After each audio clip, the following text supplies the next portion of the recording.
Hi, folks. John Manwalian here, or as most of you in the community know me as Lynn or Linoleum.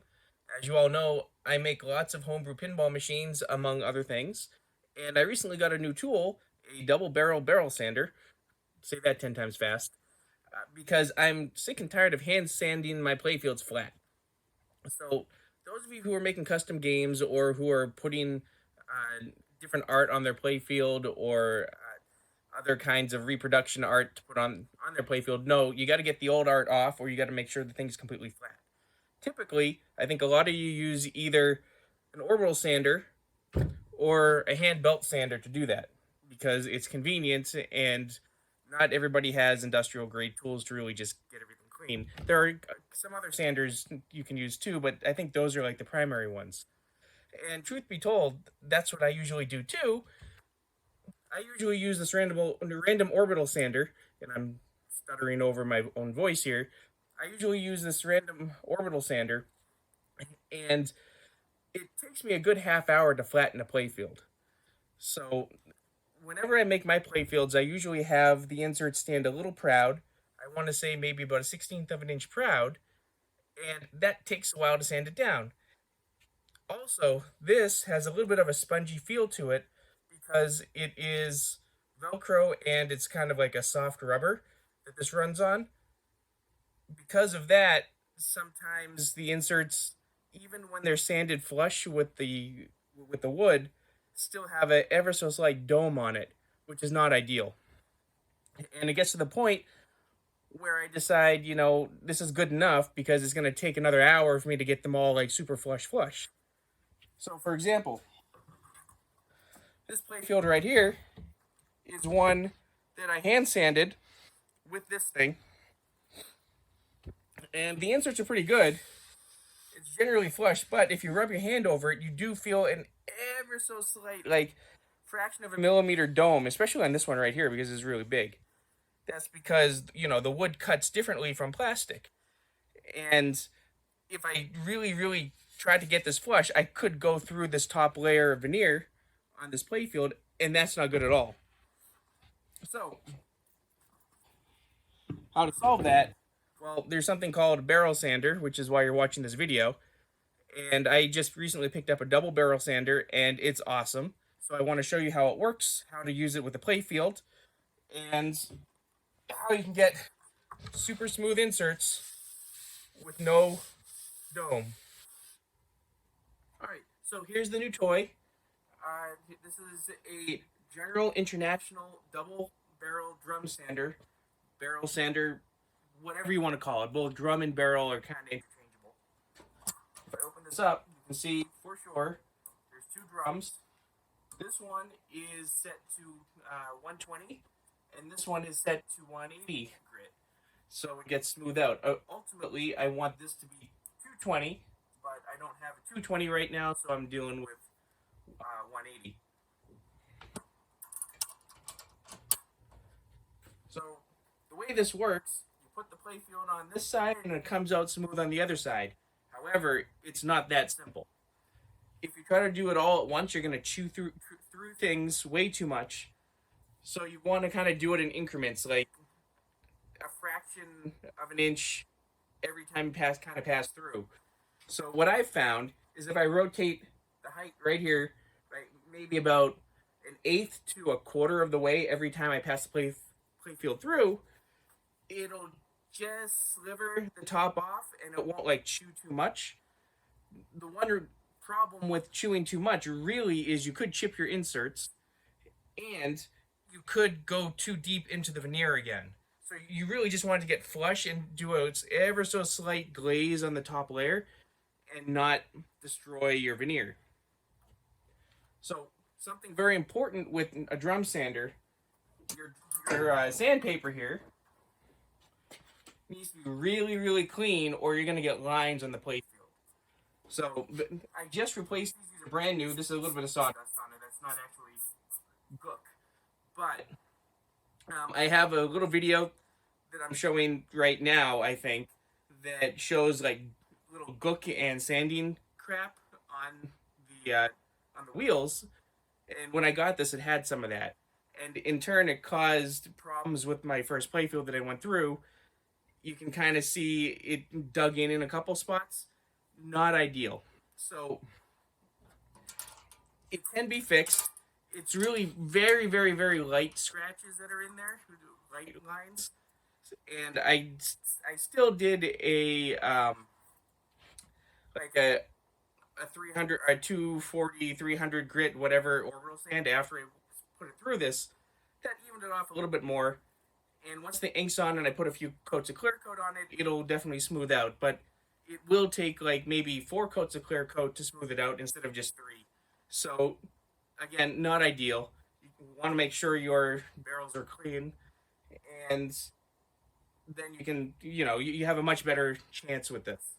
So let me go grab a playfield. I'll kind of show you what it does. I'll go turn on the dust collection system. I'll get this thing turned on, and we'll do some playfields.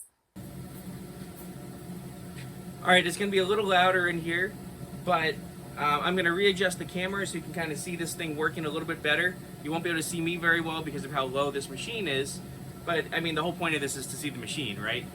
I'm gonna get first. What I need to do is my inserts, like I said, are a little proud. I put it in the machine and lower and raise this up until this doesn't really move too much. Yeah, like right there. That's pretty good. So now, when I pass it through, it'll grab and it'll sand this. And then from there, I can do like a 1/4 inch. You can't see me. I can do, like a 1/4 inch or an 1/8 inch turn until this is fully smooth.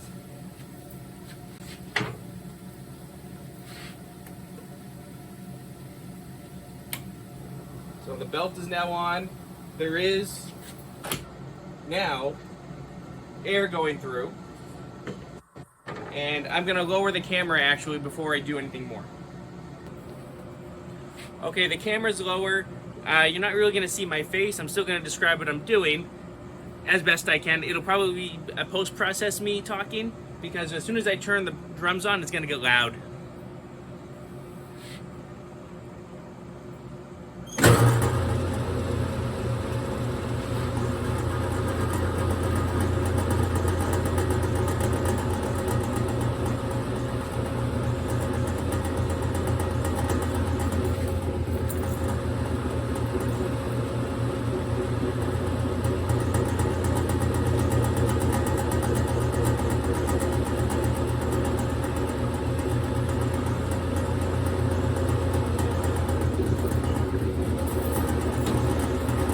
First pass didn't do much, but that's expected.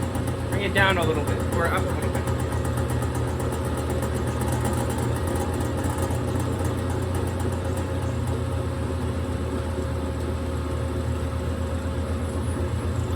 It's still not doing much, so I'm gonna slowly raise it up, but I don't want to go too high too soon.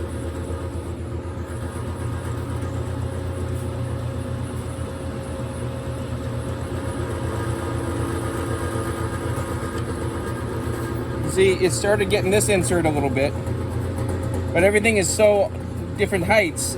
You gotta be very careful how high and how quick you do this.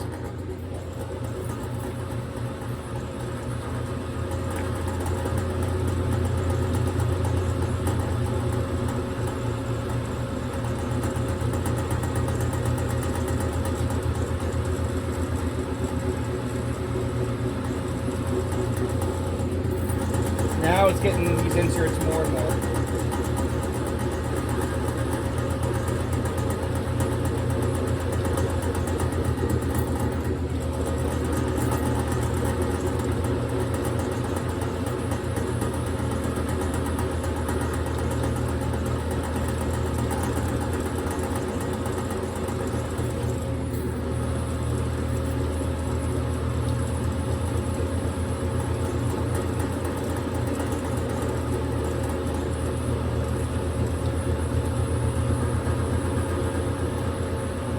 I'm going to go a little higher because this is still off by a bit.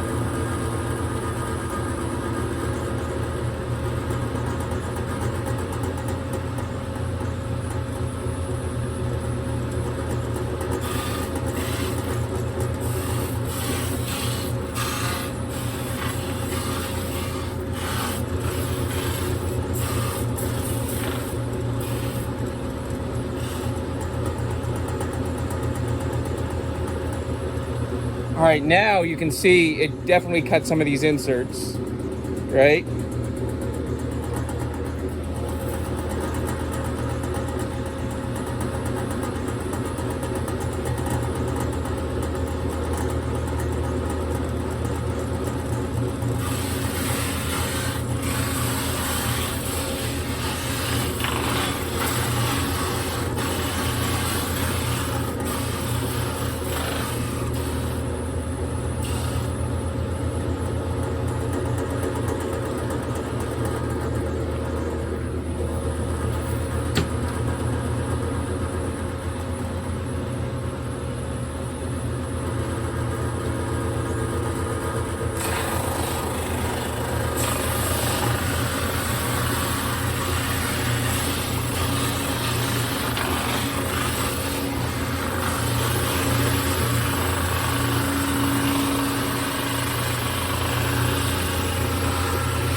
Now it even started cutting the wood.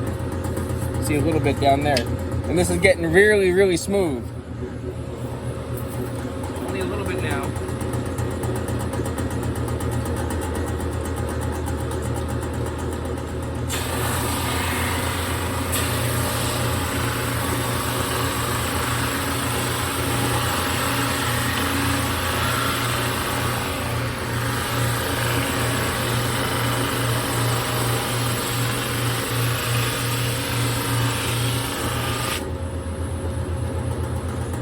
And I think we're done.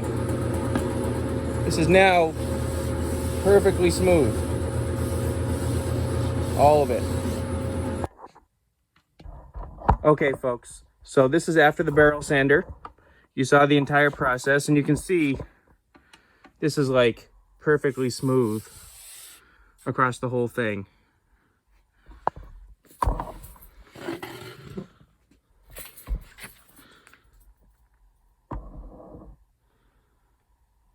And it took about, what, 6 passes to get this? And because I had the sandpaper brand new, there's like no divots or anything on here. And some of this stuff that you see, like these little things, this isn't actually divot. That's just sandpaper doing sandpaper things. And an ever so slight like run with the orbital sander will make that perfectly smooth and perfectly fine. Also, when you throw clear coat on it, it'll just completely disappear.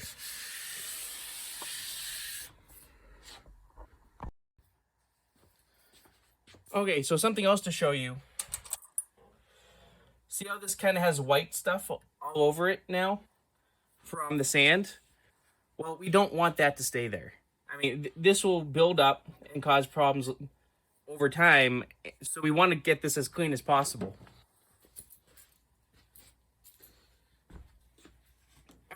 This stuff right here, this is a sandpaper eraser. So we're going to use this, and you'll see as I run it along, it's going to make all that stuff go away. So let's turn this on.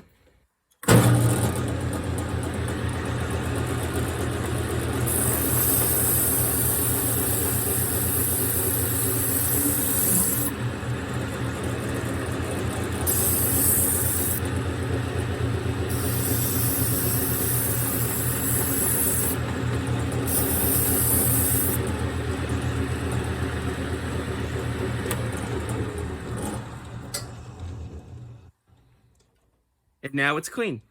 So after every playfield or every couple playfields, depending on how it is, using this is pretty important. All right, folks. Well, I hope you learned a little something about sanding and flattening playfields, and maybe about a new tool that you want to convince your wives to get. Yeah, this thing is really cool. I'm gonna finish this off now. I have another like 6 playfields I need to do myself, which is one of the reasons why I got the sander. One thing to note though, it is dangerous like anything, and there are so many moving parts. You really want to keep like loose clothing and other things out of the way. Um, Technically, I should put my hair in a ponytail when I use it. Really, I'm keep. You saw I stayed pretty far away from it, so I'm doing the best I can to be safe.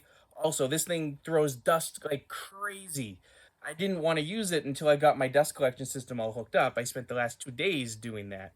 So I highly recommend you have some kind of dust collection system in some way, shape, or form, even if it's as simple as a shock back with an adapter on it. I mean, that thing really just throws up so much dust. It's not even funny. So until next time, happy pinball, happy building, happy making. Peace.